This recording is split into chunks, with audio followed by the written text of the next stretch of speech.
Hello students, I am Tafim Sen, the math and science expert of SDMPS Learning. Today I will discuss about class 10 subject physics, chapter first electricity, part 3. There are some topics to be covered. First topic is the combinations of resistance series. The combination resistance with there are two ways to combine the resistances. First is series, second is parallel. So first is series. Topic first यानी series. Series combination, ठीक है। Series combination क्या होता है?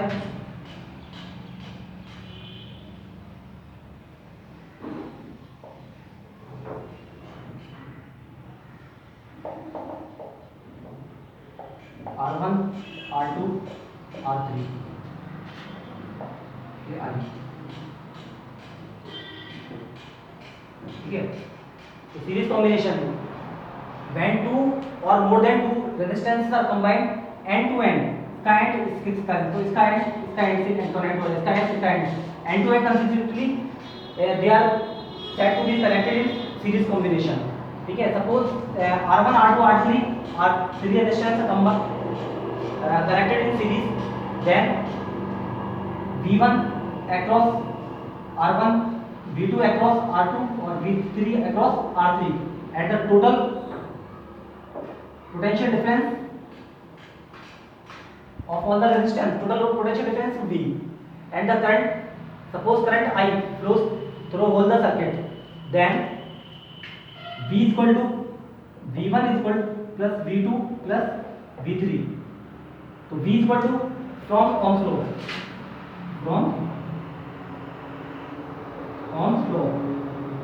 से क्या होता है? V upon I equal to होता है R,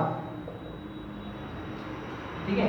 टोटल रेजिस्टेंस का मान लेंगे, टोटल रेजिस्टेंस का हो गया R, नाम ले लो। टोटल रेजिस्टेंस इस सर्किट का R है, तो ठीक है। V upon I equal to R ohm law से होता है, तो हमें V की वैल्यू फाइंड करनी है। तो V इक्वल टू क्या हो जाएगा? IR, ठीक है। तो V इक्वल टू IR की वैल्यू किसमें यहाँ पे रखेंगे इसमें, तो V इक्वल टू हो जाएगा आपका IR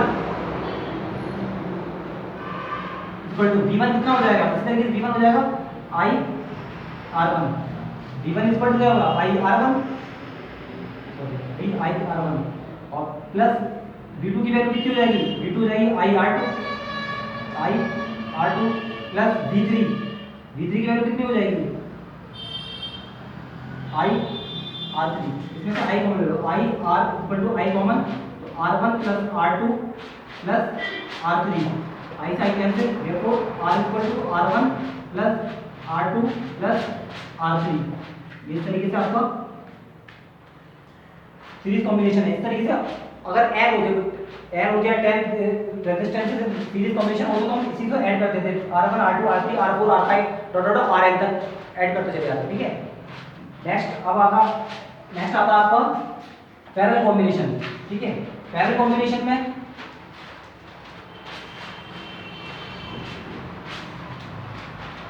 पैरेलल कॉम्बिनेशन सेकंड,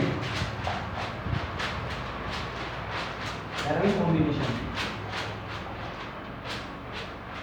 ठीक है। पहली कॉम्बिनेशन में क्या होता है?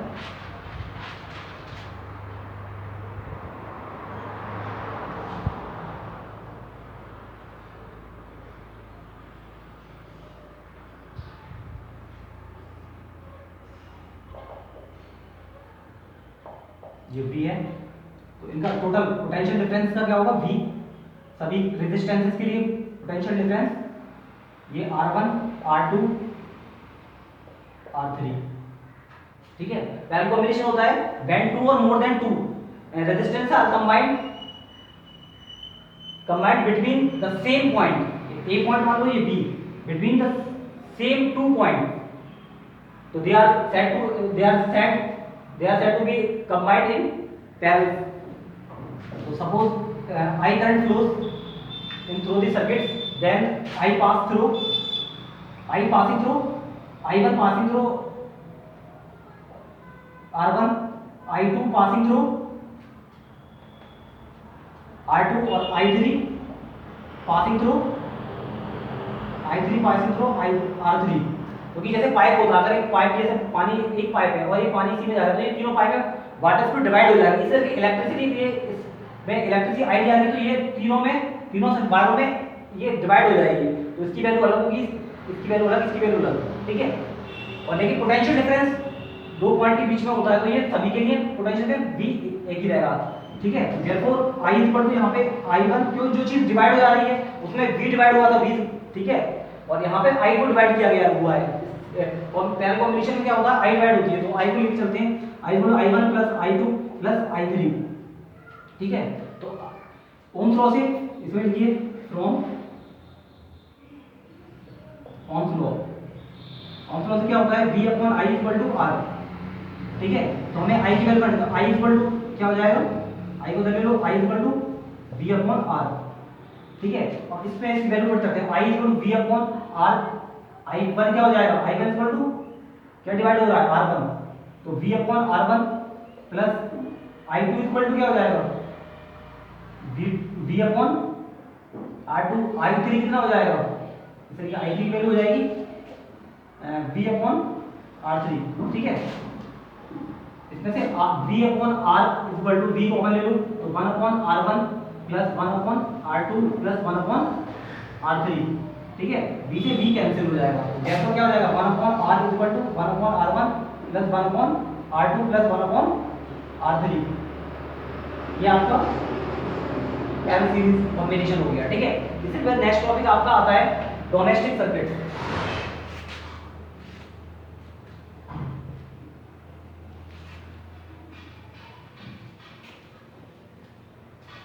Number 2 domestic circuit. Domestic circuit में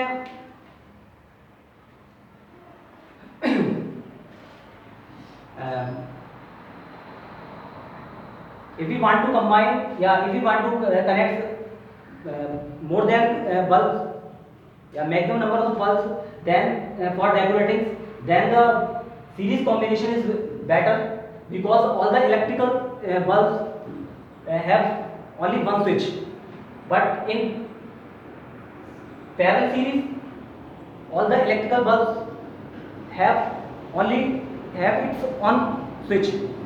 So there are two types of domestic circuit. First is series और second is parallel. तो सीरीज में क्या होता है,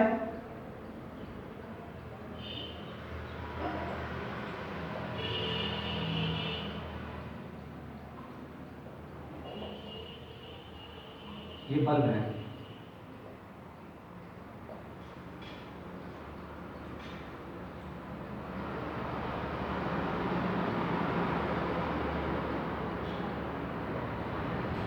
ठीक है, 220 वोल्ट, ये एसी सप्लाई है, एसी सप्लाई। और इसमें पैरेलल में क्या हो जाता है,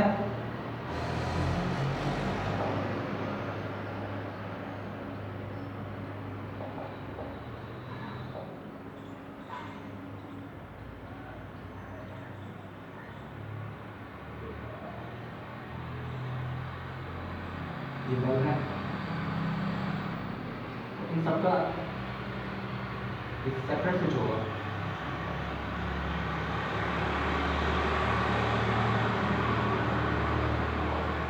जितने भी बल्ब होंगे सबका सेपरेट स्विच होगा,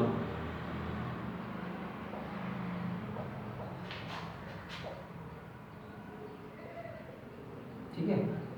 ये सबका स्विच अलग अलग होगा, इसमें only one switch for all the bulbs, but in parallel series every bulb have its own switch, ठीक है। तो इसमें भी 220 वोल्ट एसी सप्लाई है, ठीक है।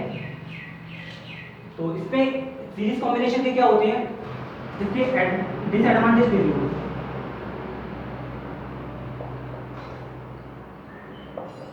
डिसएडवांटेज उसके एडवांटेज, ठीक है। इसका फर्स्ट और इसको एडवांटेज तो याद रखने के लिए हमें इसके लिए हमें याद रखना होगा डिसएडवांटेज के लिए, टी ए टाइम को याद रखना होगा, ठीक है। और इसके लिए हमें याद रखना होगा डिसएडवांटेज टी ई ई आई, ठीक है। टाइम और टी, इस चीज को याद रखेंगे। इसके डिसएडवांटेज से निकालेंगे। टी फर्स्ट हो जाएगा, टी फर्स्ट मतलब T,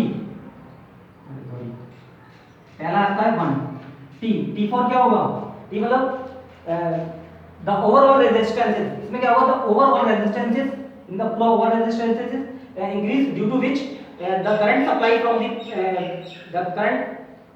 from the power supply is very low, क्योंकि यहाँ पे इसका ओवरऑल रेजिस्टेंस बढ़ जाएगा, क्योंकि सीरीज कॉम्बिनेशन में रेजिस्टेंस बढ़ जाता है, इंक्रीज हो जाता है, इसलिए इसका ओवरऑल रेजिस्टेंस इंक्रीज हो जाएगा, जिसकी वजह से जो करंट हमारा पावर सप्लाई यहाँ से मूव कर रहा है, जो करंट हमारा आई मूव कर रहा है, वो बहुत ही लो हो जाएगा।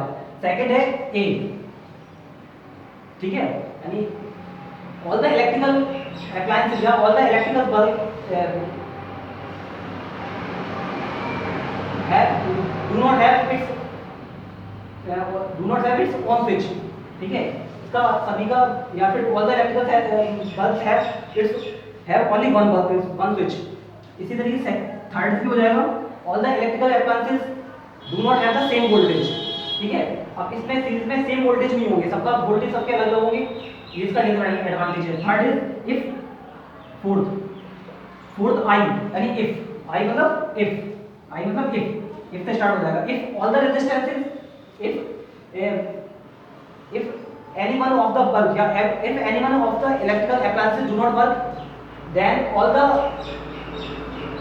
electrical appliances does not work properly या does not work या working, all the electrical appliances stop working। तो ये इसके डिसएडवांटेज हैं। अब आता है एडवांटेज। पहले के एडवांटेज क्या है, फर्स्ट क्योंकि टी से याद रखना, टी मतलब फर्स्ट, टी से क्या मतलब है, मतलब ऑल द, मतलब all the overall resistance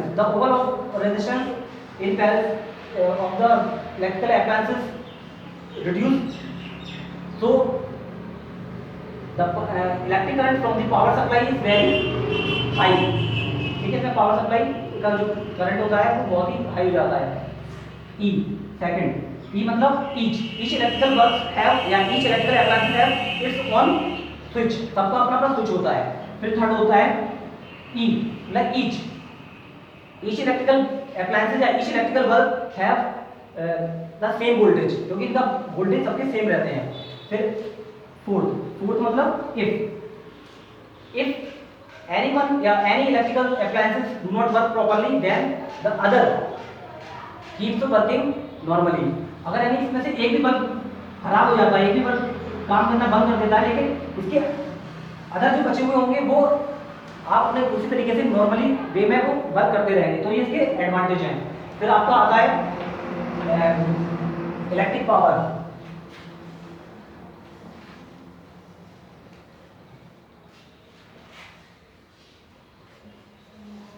electric power 3,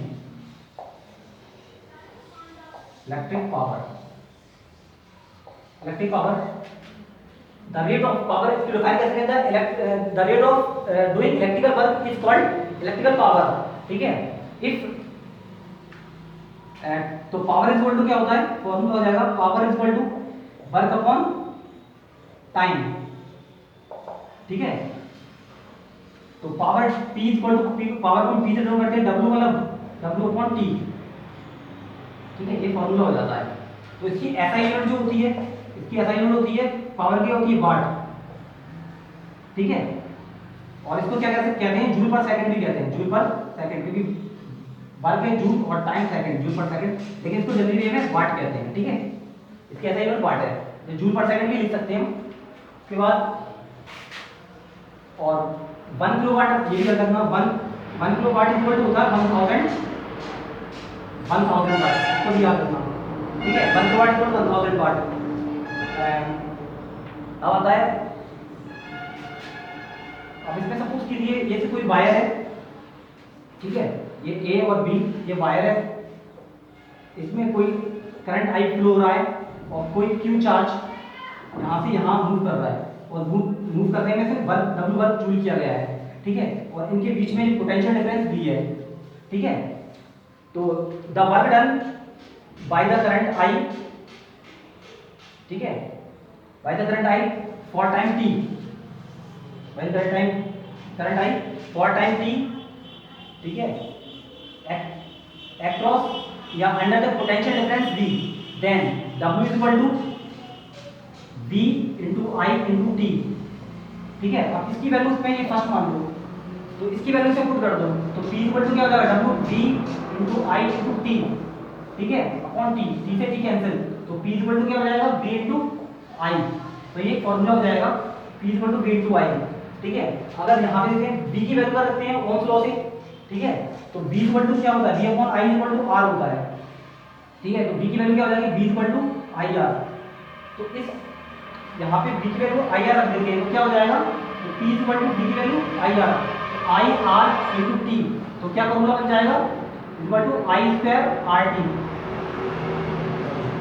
I square R, तो P इक्वल टू हो जाएगा I स्क्वायर R, एक फॉर्मूला यहाँ पे मिल गया।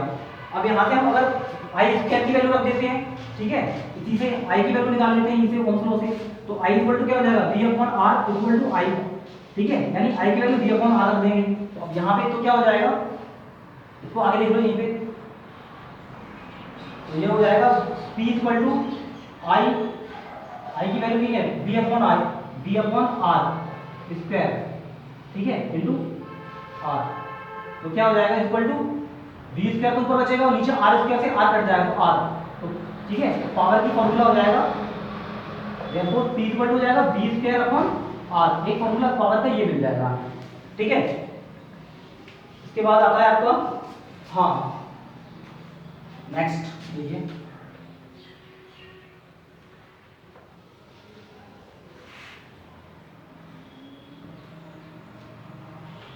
नेक्स्ट हाँ, according to law of conservation of energy, according to law of conservation of energy, law of conservation of energy क्या है, the electrical work of the electrical work the work of the electric energy is equal to क्या होता है, the electrical energy consume, यानी W equal to E, ठीक है, if W equal to E, तो then क्या हो जाएगा फर्स्ट में, यानी P equal to W upon T था, तो इस W की जगह हम E रख देंगे, तो क्या हो जाएगा P equal to E upon T, ठीक है। तो therefore E इक्वल टू क्या हो जाएगा, E equal to P into T, equation होगी, ठीक है। और अब हमें आता है यहीं से हम डिफाइन करेंगे 1 किलोवाट आवर, ठीक है, 1 किलोवाट आवर ये क्या होता है, ये कॉमर्शियल यूनिट होती है इलेक्ट्रिसिटी की, ठीक है। इसको हम कैसे डिफाइन करेंगे, जैसे P इक्वल टू 1 किलोवाट है, ठीक है, तो अगर यहाँ पर 1 किलोवाट रख देते हैं और इसके लिए देते हैं 1 आवर, ठीक है, तो लिखेंगे the amount of electric energy, तो एनर्जी हमारी कितनी हो जाएगी, the amount of electric energy consumed when an electrical appliances having a power of rating 1 kilowatt used for 1 hour is called 1 kilowatt hour। एक बार दोबारा देख लीजिए, the amount of electrical energy consumed by an electrical appliances having a power of 1 kilowatt rating 1 kilowatt used for 1 hour is equal to 1 kilowatt hour, यानी अगर कोई electrical appliance है जिसका power जो है 1 किलोवाट है और वो 1 घंटे तक हम उसको चलाते हैं, ठीक है, 1 घंटे तक, तो वो 1 घंटे में कितनी एनर्जी यूज करेगा 1 किलोवाट आवर, यानी 1 यूनिट, 1 किलो आवर को जनरल फॉर्म में उसको यूनिट कहते हैं, ठीक है, तो 1 यूनिट एनर्जी यूज कंज्यूम करेगा, इसको हम कॉमर्शियल यूनिट भी बोलते हैं, ठीक है। और अगर यहाँ पे देखते हैं, अगर किलोवाट 1 किलोवाट को लिख सकते हैं, इसको हम लिख सकते हैं 1000 वाट, और आवर को लिख सकते हैं 60 × 60, ये सेकंड हो जाएगा, तो ये हो जाएगा 6 × 36 और 1 2 3 4 5 1 2 3 4 5 ये हो जाएगा वाट, ठीक है, वाट पर सेकंड, ठीक है, वाट सेकंड हो गया, वाट सेकंड। और वाट को हम क्या लिख सकते हैं, जूल पर सेकंड, वाट क्या होता है P equal to W upon T, ये तो होता है, तो यानी जूल और पर टाइम का सेकंड हो गया, तो इस, ठीक है, तो पावर की इस पावर की यूनिट जूल पर सेकंड, तो ठीक है, तो जूल पर सेकंड सेकंड हट जाएगा तो हो जाएगा 3.6 × 10 टू द पावर, ठीक है, यहाँ पे था पॉइंट 1 2 3 4 5 6 10 टू द पावर 6, और क्या हो गया जूल, अगर P इक्वल टू, ठीक है, power E equal to energy हो गया 1.6 × 10⁻²। ठीक है, अगर मान लो 1 यूनिट की कॉस्ट, ठीक है, 1 यूनिट इलेक्ट्रिसिटी की कॉस्ट जो है वो 3 रुपीज है, तो इसका मतलब क्या हुआ, इसका मतलब हुआ 1 किलोवाट आवर की कॉस्ट, 1 किलोवाट आवर की कॉस्ट जो है वो ₹3 है। ठीक है, यानी अगर 1 यूनिट की कॉस्ट 3 रुपये है, इसका मतलब क्या होगा 1 किलोवाट आवर की कॉस्ट है 3 रुपये। ठीक है, जैसे हमें घर में बिल वगैरह आता है उसमें लिखा होता है 500 यूनिट हो एक महीने में इलेक्ट्रिसिटी का बिल निकलता है इससे। ठीक है, तो वही चीज़ है यहाँ पर। उसके बाद आपका आता है heating effect of electric current.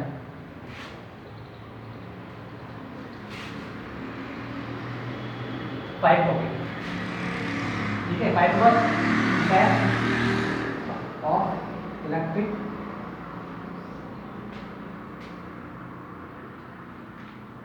Effect of electric current. Electric current के कितने इफेक्ट होते हैं, तो इसके HMC से याद रखो, HMC। ठीक है, HMC, H मतलब हो गया हीटिंग और M मतलब हो गया मैग्नेटिक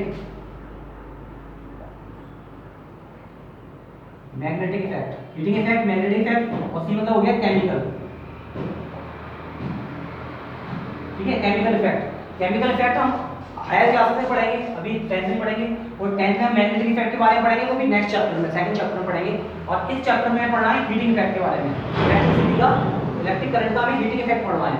ठीक है, तो हीटिंग इफेक्ट के लिए हमें क्या करना होगा, तो हीटिंग इफेक्ट क्या होता है, तो जैसे हमारी ये वायर है, ये A और B, ठीक है, इसका रेजिस्टेंस R है पूरे वायर का, इसमें I करंट फ्लो हो रहा है, उसमें Q चार्ज जो हमारा, ठीक है, Q चार्ज हमारा या नेगेटिव चार्ज तो इधर आएगा, नेगेटिव चार्ज इधर आएगा, करंट इधर जाएगा। ठीक है, तो इसका पोटेंशियल डिफरेंस V है। ठीक है, तो when I current flows for time t, ठीक है, ये टाइम है, when I current flows for time t through the resistance through the wire which have resistance R under the potential difference V, यानी जब करंट I t टाइम के लिए किसी conductor में, ठीक है, फ्लो करता है, और जो जिसका कंडक्टर का रेजिस्टेंस R है और किस V या पोटेंशियल डिफरेंस के अंडर में जब करंट I फ्लो करता है, तब क्या होता है, तब हमारा W इक्वल टू, ठीक है, Q into V, W into Q into V हो जाता है। ठीक है, तो ये इसको याद रखना। तो यहाँ से हमें इलेक्ट्रिसिटी से हम निकाल लेंगे, तो Q इक्वल टू क्या होता है, फ्रॉम इलेक्ट्रिसिटी, ठीक है, electricity I equal to Q upon T होता है, Q की वैल्यू हो जाएगी Q equal to IT, sorry, ठीक है, Q इक्वल टू IT, तो यहाँ पे लेंगे IT इंटू V की वैल्यू क्या होती है, ओम्स लॉ से V equal to V upon I equal to R होता है। ठीक है, तो V इक्वल टू क्या हो जाएगा IR, अब यहाँ पे V की वैल्यू तो IR, तो क्या हो गया IR I स्क्वायर, ठीक है, R और T हो गया, तो W equal to I square RT, W equal to I square RT हो गई। ठीक है, इफ या suppose all the electrical work या all the electrical energy converted to heat energy, अगर हम ये सपोज करते हैं कि पूरा इलेक्ट्रिकल जो वर्क है या पूरी इलेक्ट्रिकल एनर्जी जो हीट एनर्जी में कन्वर्ट हो रही है, तो तब क्या हो जाएगा H equal to I square RT। ठीक है, इसी को कहते हैं, it is called Joule's law of heating. ये बहुत ही इंपॉर्टेंट है, इसी फॉर्मूले को बोलते हैं I, जब when the all the electrical work, all the electrical energy converted in heat energy, then H equal to I square RT, it is called the Joule's law of heating। इसी को हम Joule's law of heating कहते हैं। But all the electrical appliances do not convert all the electrical energy into heat energy। लेकिन जितने भी electrical appliances हैं, कोई भी मतलब पूरा इलेक्ट्रिकल वर्क या पूरी इलेक्ट्रिकल एनर्जी को हीट एनर्जी में कन्वर्ट नहीं करते हैं। ठीक है, लेकिन अगर मान लो अगर करते हैं, तब W इक्वल टू H हो जाएगा, तो I स्क्वायर RT को जूल्स लॉ ऑफ हीटिंग कहते हैं। लेकिन ऐसा कोई भी इलेक्ट्रिकल अप्लायंसेस पूरा वर्क हीट एनर्जी में कन्वर्ट नहीं करता है। ठीक है, उसके बाद आपका आता है एप्लीकेशन, हीटिंग इफेक्ट की आपकी एप्लीकेशन है, एप्लीकेशन बहुत सारी हैं आपका, जैसे हीटिंग इफेक्ट का यूज़ किया था, it is use in room heater, electric toaster है, इलेक्ट्रिक ओवन है, ठीक है, इलेक्ट्रिक आयरन है आपकी, इसके साथ साथ बल्ब में है लाइटिंग, फॉर लाइटिंग, और इसके साथ थर्ड इसका आ जाता है आपका इलेक्ट्रिक फ्यूज में इसका हीटिंग इफेक्ट का भी काम होता है, ठीक है, क्योंकि इलेक्ट्रिकल फ्यूज क्या होता है, इस तरीके से फ्यूज होता है, ठीक है, इसमें तार लगा होता है, ठीक है, अगर करंट ज़्यादा आता है तो ये तार कट जाता है, हीटिंग इफेक्ट में जैसे ही कट जाता है, मेल्ट हो जाता है, तो यहाँ से पावर सप्लाई आगे की हमारी रुक जाती है, जिससे हमारा फैन, टीवी वगैरह और भी हमारे घर के जो इलेक्ट्रिकल अप्लायंस है वो सेफ हो जाते हैं, ठीक है। तो ये आपका पार्ट थर्ड था। अब यहाँ पे आपका चैप्टर फर्स्ट जो है कंप्लीट हो जाता है। इसके साथ साथ आप अच्छे से इसको रिवाइज करिए, जो समझ में नहीं आया कमेंट में आया, जो भी टॉपिक समझ में नहीं आया है तो आप उसको डाउट मुझसे पूछ सकते हैं या मुझे कॉल करके पूछ सकते हैं, तो मैं उसकी और डीपली अच्छी तरीके से वीडियो बना के आपको भेजूंगा, ठीक है। और जिसने अभी तक मेरा चैनल सब्सक्राइब नहीं किया है प्लीज़ उसको सब्सक्राइब करिए, ठीक है, लाइक करिए, कमेंट करिए और आप शेयर भी कर सकते हैं। Thank you.